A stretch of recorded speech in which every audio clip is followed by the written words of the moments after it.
എന്താണ് വിഷമിച്ചിരിക്കുന്നത്? ഈ അറിഞ്ഞില്ലേ എടാ തെക്കേപ്പുറത്തെ രതീഷ് സൂയിസൈഡ് ചെയ്തടാ ഇന്നലെ. രതീഷ നമ്മളെ സുനിയുടെ മൂത്ത മോനാണോ? ഓ അവൻ തന്നെ. ഷോ നീ ഇതൊന്നും അറിഞ്ഞില്ലേ? രാവിലെ നീ ഇവിടെ പോയിരുന്നു, ഓട്ടോ ഉണ്ടായിരുന്നു എനിക്ക്. ഓട്ടത്തിന് പോയല്ലടാ, നമ്മളെ പയ്യൻ പറഞ്ഞിട്ട് ഒരു ബാങ്കില് ഇന്റർവ്യൂ ഉണ്ടായിരുന്നു. ഇന്റർവ്യൂ? എവിടെ ഇന്റർവ്യൂ? ബാങ്കില്. ബാങ്കിലാ? നിനക്കാ? എനിക്കതിനുള്ള ക്വാളിഫിക്കേഷൻ ഇല്ലേ? അപ്പൊ ഉണ്ടടേ ഉണ്ട്. ആയിക്കോട്ടെ ഈശ്വരാ, പരാതി ഇല്ലേ? ആ അസുഖത്തിന് മരുന്നില്ലടാ, അത് ചികിത്സ മാറത്തില്ലേ? ഏതാ അസുഖം? മറ്റേ നീ പയ്യന്റെ കാര്യം പറഞ്ഞ സൂയിസൈഡ്. അസുഖം?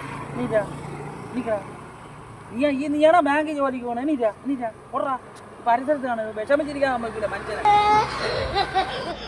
ഞാൻ പോട്ടോ, നിന്നെ അങ്ങോട്ട് ആക്കണോ? ഞാൻ പോടാ, എന്നെ അങ്ങനെ ജില്ല കാണാൻ പോടാ. മറ്റേ സൂയിസൈഡ്